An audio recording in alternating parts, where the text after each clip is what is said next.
여러분은 이 세상에서 실제적으로 여러분 각자에게 제일 소중한 게 뭡니까? 솔직히 제일 소중한 게 나는 이게 제일 소중합니다. 그런 게 뭡니까? 속으로 답했어요? 네. 하나님께서는 얘들아 너희에게 제일 소중한 것은 예배다 하고 말씀하고 있습니다. 예배가 이 땅에서 가장 소중합니다. 근데 우리는 예배가 너무 막연하게 느껴지잖아요. 예배는 이와 같이 우리 함께 드리는 예배가 있는가 하면 또 우리의 삶의 모든 것이 다 예배예요. 24시간이 다 예배입니다. 뭐 이 땅에서 24시간이 있는 것이지 하나님의 기준에는 시간이 없으니까 우리 자체가 예배입니다. 하나님께서는 우리 자체가 예배 덩어리가 되기를 원하세요. 그래서 이 땅을 하나님께서 구워 보실 때 온 우주를 뚫고 지구를 뚫고 우리를 바라보실 때 예배하는 자가 누가 있는가 바라보십니다. 참 예배자. 여러분과 저는 참 예배자가 될 수 있기를 소원하고 축복합니다. 오늘 본문은 바로 참 예배자에 대해서 말씀하고 있습니다. 하나님, 여호와 하나님이 받으시는 예배가 과연 어떤 예배인가 거기에 대해서 말씀하고 있습니다. 예배는 이 땅에서만 드려지는 것이 아니라 지금도 우리하고 동일하게 어쩌면 더 하나님 보시기에 합당하게 하늘에서도 드려지고 있습니다. 먼저 간 믿음의 선진들이 드리고 있습니다. 천사들이야 늘 하나님을 찬양하는 것이지 우리의 예배와는 또 다르죠. 우리의 예배가 하나님 마음에는 더 합하게 되어 있습니다. 이 예배의 처음이 하나님께서 온 만물을 만드시고 아담과 하와를 만드신 후에 거기서부터 하나님께서 예배가 시작되는 겁니다. 받으시는 예배, 하나님 입장에서. 아담과 하와 인간편에서는 드리는 예배. 늘 하나님 앞에서 동행하는 예배였습니다. 늘 하나님과 함께하는 예배였습니다. 근데 하나님과 함께하는 예배가 되지 못하면은 그때 사단은 여지없이 들어옵니다. 그것이 인간의 타락입니다. 그 타락 위에 에덴 동산에서 쫓겨난 후에 오늘 본문이 나오는 겁니다. 하나님께서 아담과 하와가 타락한 후에 첫 번째 가인을 주셨습니다. 그리고 아벨을 주셨고 두 사람의 나이 간격차는 성경에는 안 나와 있지만은 어떤 두 사람이 똑같이 세월을 지나 일을 합니다. 큰아들 가인은 농사일을 짓습니다. 또 아벨은 양을 칩니다. 똑같이 직업을 가지고 있습니다. 그리고 어느 날 예배를 드립니다. 예배를 드리는데 동시에 드렸는지 뭐 하루 텀을 놨었는지요? 그거는 모르겠지만은 예배를 드리는데 하나님께서 양쪽 다 그냥 받으셨으면은 이 성경이 좀 뭔가 더 깔끔하게 오늘날 내려오기까지 좋았을 텐데 하나님은 정확하신 하나님이시기 때문에 그건 차별이 아니라 하나님이 정확하기 때문에 어쩔 수가 없는 거예요. 근데 가인의 예물과 제사는 안 받는 거예요. 근데 아벨의 제물과 아벨 자신은 하나님께서 받았다. 그렇게 성경은 기록되어 있어요. 아벨을 먼저 말하면서 내가 아벨과 아벨의 제물은 받았다. 그런데 가인과 가인의 제물은 안 받았다. 이거는 하나님이 차별을 하는 것이 아닙니다. 하나님이 사랑하기 때문에 그 사랑 안에 하나님께서는 정확하게 구분이 또 있습니다. 그 구분이 우리를 거룩하게 하는 겁니다. 과연 이 가인과 아벨의 예배의 차이가 무엇인가? 늘 이 말씀을 우리가 적어도 여기 계신 분들이라면 새로 오신 분들 외에 적어도 한두 번, 많이 들은 분 아마 10번 정도도 들은 분이 있을 거예요. 그런데 다시 오늘 본문을 통해서 성경이 정말로 말하는 하나님께서 원하시는 예배가 어떤 것인가 하는 것을 보고자 합니다. 가인을 보면요. 왜 농사일을 택했을까? 여러분 생각해 본 적 있습니까? 아마 그 일 생각 안 해봤을 것 같은데요. 가인이 왜 농사일을 택했을까?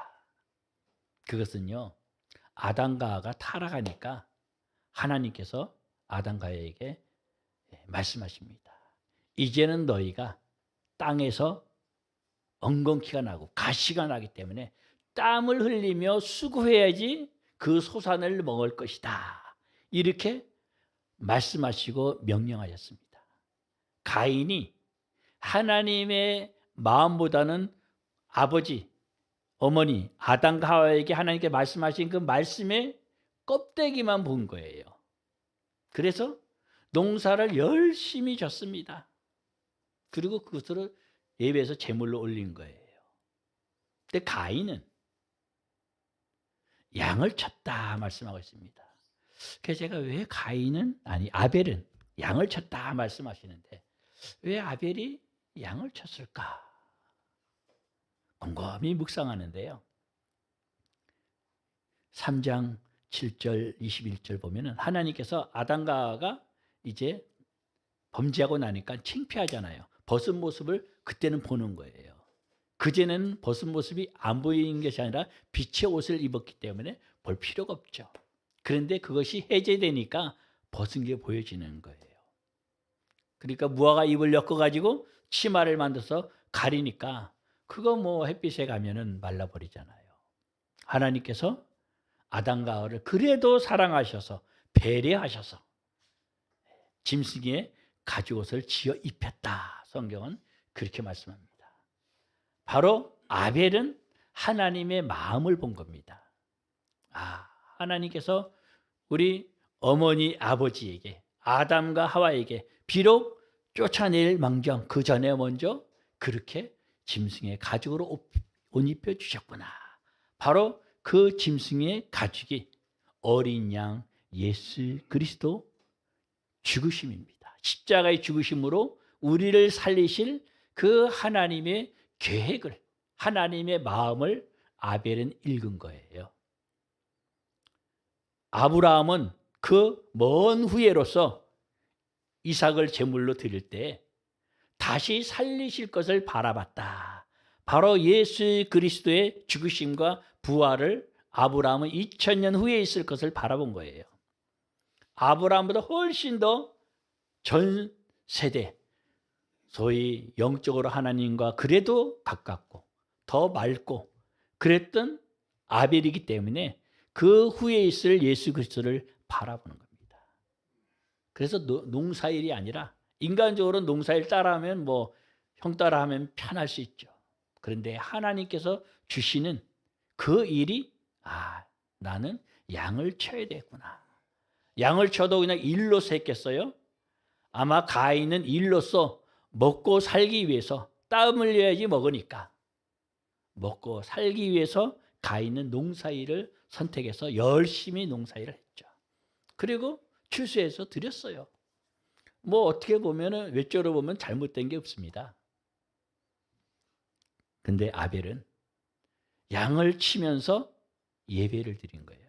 다시 말하면 하나님의 마음을 아는 거예요. 하나님의 마음이 이렇구나.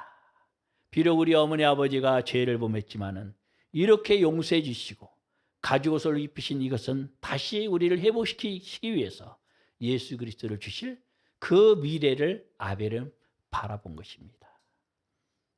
우리가 신앙생활하면서 이 세상을 살아갈 때 우리의 가치관, 우리의 마음과 눈은 어디에 가 있나요?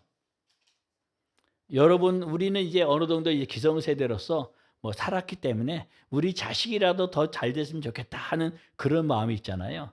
잘 되는 기준이 뭔가? 오전에 저기서 예배를 우리 선생님들하고 드리면서 물어봤습니다. 자녀하고 얼마나 시간을 갖습니까? 여러분은 자녀하고 하루에 얼마나 시간 갖습니까? 물론 또 우리 어르신들은 이미 자녀들이 다 출가했고 없겠지만은 우리도 모르는 사이에 세상 문화에 세상 기준의 모든 가치관이 헝클어져 있어요.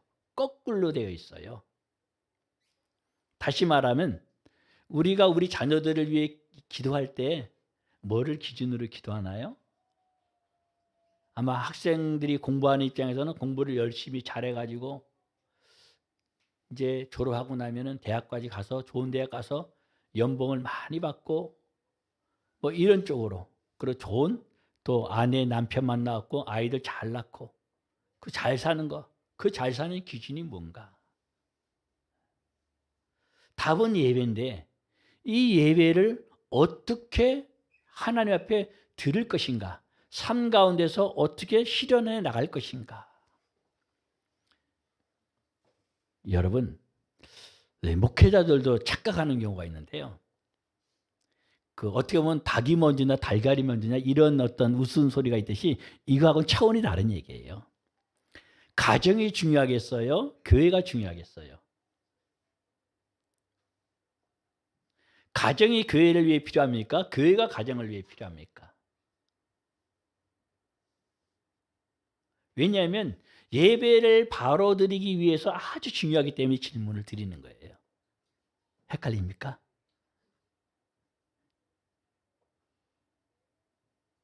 가정이 먼저예요. 가정이. 아담과에게 가정을 주셨어요. 가정을.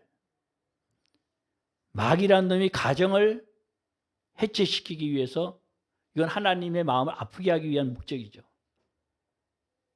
죄가 들어오고 가정이 깨진 거예요. 내 살 중에 살이요 뼈 중에 뼈라 그랬던 아내가 아이고 이제는 변명거리가 됩니다. 하나님께서 주신 저 하와가 나한테 먹으라 해서 먹었습니다. 변명거리가 되어져요. 이거를 회복시키기 위해서 교회를 주신 거예요. 예수 그리스도가 머리시고 몸된 지체들, 바로 우리가 있는 겁니다. 교회는 가정을 건강하기 위한 거예요. 아멘.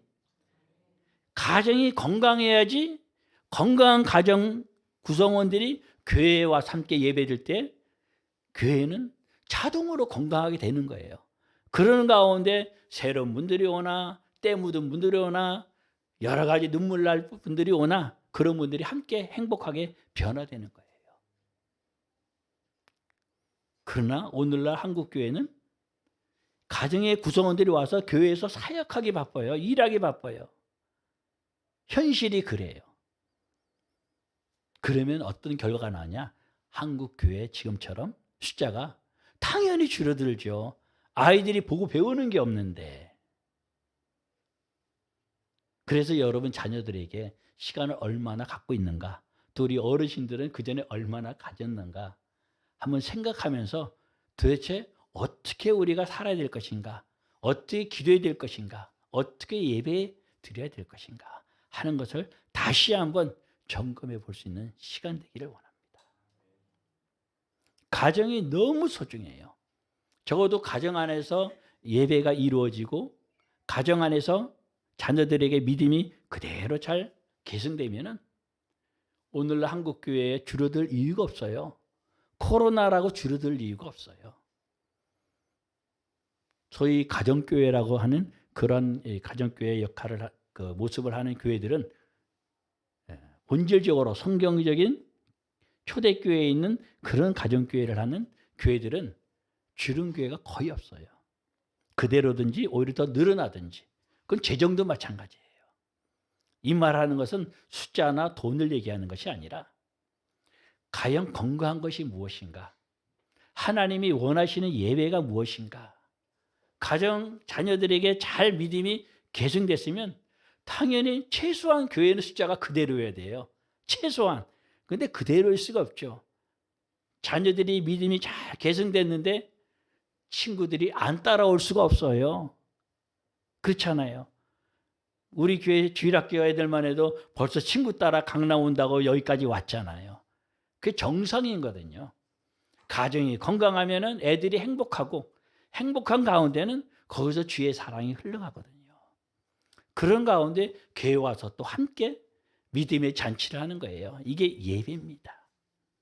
하나님께 이렇게 함께 영광 돌리고 이 힘으로 또 교회 가서 건강하게, 가정에 가서 건강하게, 학교 가서도 건강하게 생활하고 이 세상에 휘둘릴 필요가 없어요. 그러나 오늘날은 자녀들을 학교에 보내든지 학교에 보내고 나서도 학원에 보내고 학원 보내고 나서도 또 특별 가야도 시키고 막 이러는 형국인데 뭐 예배가 쓸 자리가 없죠. 부모 자식 간의 대화를 아까 오전에 2시간 한다 해서 제가 와 많이 한다 싶더라고요. 2시간 자녀하고 시간 갖는 거 정말 어렵잖아요. 밥 한 끼 같이 먹는 거 어렵잖아요. 이 모든 게 다 예배거든 사실이요. 같이 밥 먹으면서 대화하면서 그냥 편안하게 주의 사랑과 은혜가 흘러가야 돼요. 자녀들이 부모에게 그 신앙을 물려받아야 되는 겁니다. 교회에 그냥 억지로 그냥 출석해야 되니까 데려오고 이게 아니에요. 자녀들이 야 엄마 아빠가 교회 가는 모습이 참 좋다. 그래서 나도 교회 가야겠다. 어려서부터 이게 돼야 돼요. 얼마 전에 저희 큰아이가 그래요. 자기 엄마한테 엄마 나는 엄마가 나 잘 때 손 얹고 다 기도해 줄 때가 그때가 제일 좋았다고. 그렇다고 지금 안 좋다 소리가 아니라 그때가 제일 자기가 영향을 많이 받았다는 거예요. 엄마야 뭐 애가 자는 줄 알고 또 깼어도 또 뭐 자는 걸로 하고 기도했겠죠. 아이들과 대화하고 기도해 주고 삶에 뭐를 물어봐도 성적이 얼마 나왔냐 몇 점 나왔냐 이게 아니라 물어보더라도 예를 들면 뭐 60점 맞았다 그러면 격려하는 쪽으로 90점 맞았어도 격려하는 쪽으로 100점 맞아도 교만하지 않게 격려하는 쪽으로 그 말 자체가 예배가 돼야 되거든요. 성적이 얼마 나왔냐 월급이 얼마냐 언제 결혼할 거냐 그 모든 말들이 거스름이나 부담이나 아픔이 아니라 예배자로서 나와야 되는 거거든요. 그러면 거기는 사랑이 흘러가고 하나님의 손길이 흘러갑니다. 그게 예배예요. 그러나 오늘날 현실이 어떻습니까? 우리 교회 안에야 우리가 평안하게 서로 너무 좋아요. 사실 저는 여러분 생각하면 아주 감사하고 행복해요. 그러나 밖에 바라볼 때는 또 우리 안으로도 더 예배의 소위 퀄리티를 하나님과 이 가까이함을 더 깊이 해야죠. 더 강화시켜야죠. 부모 자식 간에도 또 부부 간에도 친밀도가 깊어야죠. 언제 봐도 이는 내 뼈 중에 뼈요 살 중에 살이다. 저희 아내한테 제가 그렇게 늘 하기로 하는데 그게 되겠어 잘이요?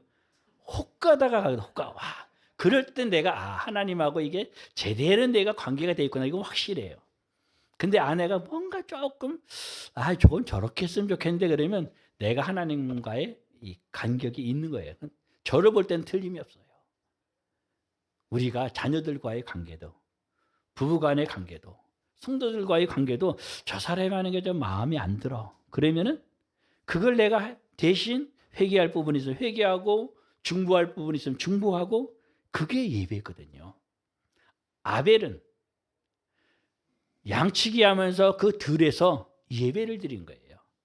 다윗도 마찬가지로 양치기로서 예배를 하나님께 드린 거예요. 그게 시편의 기사예요.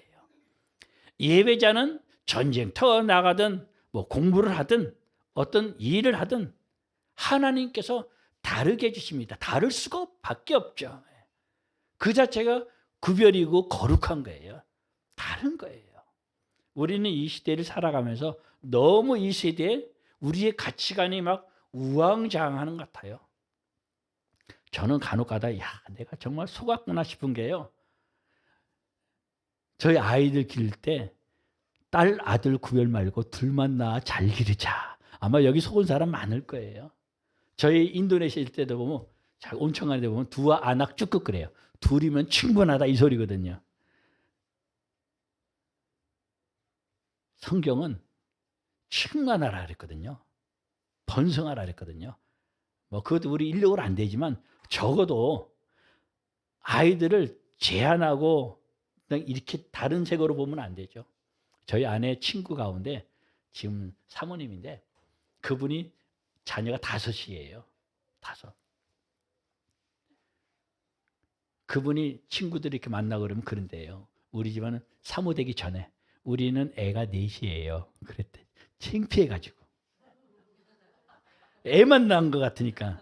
지금은 좀 그런 감이 덜하지만 애 많으면 뭔가 수치스럽고 뭐가 보는 시선들이 따가울 때가 있었잖아요. 없었나요? 하여튼 그런 때가 있었던 것 같아요. 저희가 선교지 나가기 전에 뭐 나고 나서 저희가 잘 모르니까. 근데 지금은 애를 많이 낳으면 야, 귀하다, 애국자다 막 그래요. 실제로 그런 것 같아요. 가치관이 이게 세상의 어떤 풍조에 따라서 이 국가에서 또 여러 사회 시스템들이 막 얘기하는 거기에 따라서 그냥 지금 마스크 낀 분들 그래도 있네요. 뭐 마스크 끼고 안 끼고 이게 편하게 자유로워야 되는데 마스크 안 끼고 막 뭐 보듯이 뭐 이래버릴 때가 있었어요. 제가 코로나 직전에 비자 여행 때문에 인도네시아에서 말레이시아 들어갔는데 이 비자를 이 여권을 이렇게 주려고 그러면 여권을 안 받아요. 여권 안 받으면 일이 진행이 안 되잖아요. 바이러스 묻어올까 봐. 초창기, 완전 초창기. 우리도 그냥 저만같이 놓고 말하라 한 거예요. 돌려요. 막 서로 이게 면접, 면담 안 하려고 저쪽으로 가시오. 절로 가면 절로 가시오. 한참 해먹었어요. 코로나 시절을 우리가 얼마나 이 여러 가지 풍조로 말미암아서 우리가 시들림을 당했습니까? 우리 교회는 그 일찍부터 이렇게 밥을 함께 먹는 게 얼마나 행복한지. 아직까지 밥 안 먹는 교회 있어요. 무슨 교회에서 밥을 먹으면 뭐 이상하게 보는 이 말씀을 드리는 거는 뭐 어떤 것이 잘 됐다 잘못됐다 이걸 말씀하시는 것이 아니라 우리가 하나님의 기준이 없으면 이 성경이 나를 사로잡고 있지 않으면 얼마든지 세상 풍조 때문에 우리가 그냥 휩쓸립니다. 어떤 것이 더 좋을지 세상 풍조 때문에. 우리는 참으로 하나님께서 원하시는 그 방향으로 그 내용으로 모든 것을 결정할 수 있는 이것이 믿음인 줄 믿습니다. 이게 힘이에요. 많이 뭐 축복을 많이 주니까 애들이 공부를 잘하니까 뭐 병 아픈 거 낫으니까 이게 능력이다. 물론 이것이 한 3번째, 4번째는 될 수 있지만은 그것이 능력이 아니라 하나님을 닮는 것이 능력이에요. 아벨은 양을 치면서 예수 그리스도의 그 오심을 과연 그분은 어떤 분이실까? 예수 그리스도의 성품을 사모한 거예요. 그게 예배예요. 양을 치든 가인이 만약에 그 농사를 지면서도 주님을 생각하고 하나님의 마음을 헤아렸다면 하나님이 안 받으실 리가 없죠. 직업에는 정말 기천이 없어요. 세상은 말은 그렇게 해도 속으로는 기천이 있지만은 주님 안에서는 정말 기천이 없어요. 그 안에 그 직업을 가지고 내가 어떤 마음으로 예배하는가거든요. 공장에서 기름을 닦아도 예배하는 마음으로 닦으면 벌써 그 기계가 고장이 들나요. 고장 날 것도 안 나요. 이 화초도 한쪽은 벌써 갔는데 여기 예배하는 곳에 왔는데 이게 가는지 몰라. 나는 이해가 안 돼요. 네. 시들어가는 것도 예배하는 자가 있으면 막 살아나야 되는데 막 꽃이 피어야 되는데 열매까지는 아닐지라도 그게 정상이에요. 이렇게 시들어가지고 한쪽에 내놓은 게 정상 아니에요, 여러분. 좀 이런 얘기까지 하면 저 사람은 저러나 이럴 수도 있는데 하여튼 정상은 아니에요. 예배하면요 모든 것이 살아나게 됐습니다. 애들도 살아나고요. 만물이 살아나게 돼 있어요. 근데 안 살아난다 그러면 회개하면 돼요. 오늘 나눌 2번째는요. 하나님은 너무 사랑이 크셔갖고 가인이 동생을 죽였잖아요. 죽이는 순서를 보면요. 표현상 우리의 심리를 잘 드러내요. 처음에는 안에서 화가 나는 거예요. 화가 왜 나요? 아벨의 제사는 받았어요. 아벨도 하나님께서 받으셨어요. 근데 가인과 가인의 제물은 안 받으니까 비교를 당한 거예요. 하나님은 비교한 게 아니에요. 하나님은 거룩하시기 때문에 구별한 것뿐이에요. 절대로 아이들 비교하지 마세요. 어릴 때 특히 제의만 할 때 제이야 너는 아빠가 좋으니 엄마가 좋으니 이거는 요따위 질문이에요. 그럼 비교를 애한테 시키는 거거든요. 그럼 지혜로운 아이는 아빠도 좋고요 엄마도 좋고요 이러는 거지. 그런데 우리도 모르게 해요. 돈을 가지고 배운 거 가지고 또 자녀가 뭐 어떻고 이런 거 가지고 비교를 해요. 이거는 악한 겁니다. 그러나 구별하고 비교는 달라요. 가인은 스스로 차별을 당한 거예요. 스스로. 하나님이 차별한 게 아니에요. 하나님은 거룩한 분이기 때문에 자동으로 구분되는 거예요. 구별되는 거예요. 우리의 믿음이 잘하면은 예배자의 삶은 삶 가운데 이거는 하나님이 안 좋아하시는 거구나. 이건 악한 거구나 하고 자동으로 그냥 구별되는 거예요. 피하는 거예요. 그걸 갖다가 쫓아내는 거예요.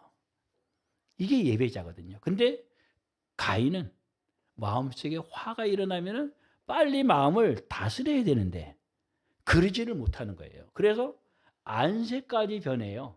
마음은 뭐 순간 인간인지라 화날 수 있죠. 뭐 넘어지는 정도에 털고 일어나지만 남한테 한 대 얻어맞으면은 뭐 화 안 나겠어요? 날 수 있죠, 대부분이. 그러나 내 마음에서 내가 또 맞을 짓을 했나 보다. 아니면 저 사람 뭐 화가 많이 났나 보다. 오늘 아침에 나오려는데 저희 차 대놓는 골목이 하나 이렇게 되니까 길어요. 마침 오늘따라 내 앞에 차가 있어요. 그래서 좀 한참 걸렸어요.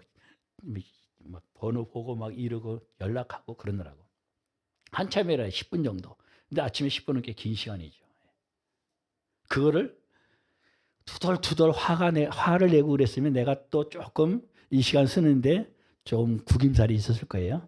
다행히 하나님의 은혜로 화가 안 나고 그냥 평준한 마음, 그렇다고 기쁠 리는 없잖아요. 평준한 마음, 평정심 가운데 그분이 나왔을 때 웃어주고 이렇게 했는데 여러분 우리 마음을 하나님이 다스릴 수 있도록 하나님은 기계적인 분이 아니기 때문에 우리에게 인격을 주셨기 때문에 다스린다는 의미는 우리하고 친밀해지는 거예요. 하나님께 다스리도록 내드리면 하나님이 내 마음을 내가 컨트롤할 수 있도록 그 은혜를 그 능력을 주시는 거예요. 그게 믿음이에요. 믿음이 크다는 건 내가 내 마음을 다스릴 수 있는 거예요. 악한 것에서 구별할 줄 알고 하나님의 좋은 것을 따라갈 수 있는 이게 믿음인 거예요. 이게 마음에서 일어나는 거거든요. 무릇 지킬 만한 것보다 내 마음을 지키라 그러잖아요. 이 가인이 이걸 못하니까 이제 화가 올라온 거예요. 화가 올라왔을 때 하나님께서는 너 왜 안식이 변하냐. 가인에게 그러시잖아요. 책망한 것도 아니에요. 죄가 내 문 앞에서 기다리고 너를 노리고 있으니까 너는 오히려 그 죄를 다스려라 하고 오히려 하나님께서는 격려하면서 죄를 다스릴 힘을 주신 거예요. 하나님이 이렇게 하라 그러면 그 힘을 주신 거예요. 성경 말씀에 너희는 이렇게 하라 십계명을 주셨잖아요. 그럼 우리가 그걸 할 수 있는 능력이 있어요, 없어요? 우리는 없지만은 하나님은 그 힘을 주셨다는 전제가 있어요. 그 힘을 우리는 예수 그리스도로 말미암아서 나는 받았다. 이렇게 사는 사람이 지혜로운 사람이고 이 사람이 부자인 거예요. 영적인 부자인 거예요. 물질적으로 아무리 부자라도 이 힘이 없는 사람은 늘 남하고 비교해요. 자존감이 낮아요. 남을 뺏어요. 남을 죽여요. 망하게 해요. 마귀가 조종하니까.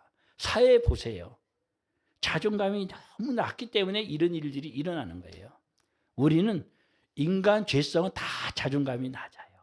그런데 하나님이신 은혜로 예수 그리스도로 말미암아서 우리의 자존감이 아니라 하나님의 자녀로서 자존감에 그야말로 가장 좋은 쪽에 그치죠. 하나님의 자녀된 권세를 주셨기 때문에 우리 마음을 다스리고 죄를 다스릴 수가 있는 겁니다. 우리 스스로 힘이 아니라 하나님께서 주셨기 때문에 왜 명령하셨기 때문에 저희 아는 그 동기 가운데 군 출신이 있는데요. 선교지 와서 예를 들어서 1,000원을 주고 10,000원짜리를 사오라 그래요. 선교사한테. 도저히 상식적으로 납득이 안 가잖아요. 또 혹 그런 사람이 있어요.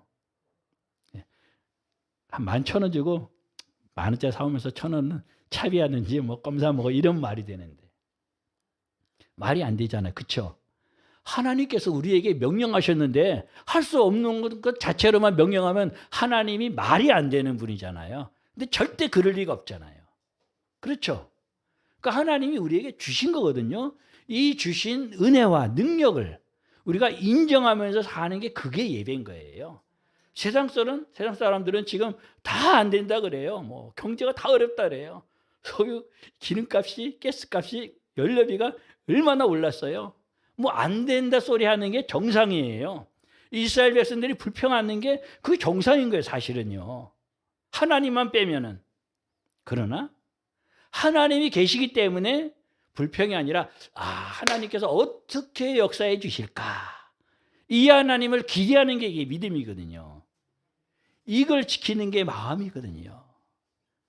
무릇 지킬 만한 것보다 마음을 지켜서 우리가 예비하는 거예요. 경제가 아무리 어려울지라도 우리 자녀들이 아무리 인간적으로 볼 때는 한숨이 나올 것 같아도 하나님께서 너에게 어떻게 일하실까 아빠가 기대가 된다. 우리 적은 아이가 그래도 그 업계에서는 뭐 잘 나가는 기업 원하지만 잘 나가는 중에서도 좀 그래도 괜찮은 기업이거든요. 그런데도 지가 그냥 거기를 나온대요. 나오기 전에 저하고 상의를 했죠. 그래서 아마 제가 생각을 해봤어요. 부모들 가운데 아우 나와보면 이럴 때 너 왜 나오냐 이 소리가 나올 것 같다 싶더라고요. 근데 저는 그래도 명색이 그동안 가르친 게 있잖아요. 아이에게. 그 소리가 뭐 나오지도 않았고 왜 나오려는 거는 이제 아이가 나중에 지가 설명을 하는 건데 너 참 잘 결정을 했다. 이미 걔는 이제 마음에 결정을 하고 나하고 상의하는 거니까 참 잘 결정을 했다. 저기 어느 대기업 보니까는 그분은 뭐 대학교도 안 가고도 대학교 중퇴하고도 또 회사 들어갔다고 나오는데 그래 너는 뭐 그 정도면 1년도 안 됐을 때예요. 오래 다녔다. 왜냐하면 2년 요즘 애들 취업하면 2년짜리 뭐 적금인가 좀 유리한 이율이 있는 그걸 다 들어가요. 그래서 걔가 취업하거나 저한테 물어보다 아빠 나 이거 들어야 돼요? 하나님께서 어떻게 하실지 모르니까 묶이는 거는 하지 마라. 아무리 이율이 있어도 그거 들어가지 마라. 그랬어요. 하나님한테 자유해야 되니까. 어떤 때든지 하나님께서 이거다 그러면 그쪽으로 가야 되니까. 그런 또 말해놓은 게 있으니까 제가 또 아이에게 하나님께서 하실 일을 기대하도록 초점을 맞췄죠.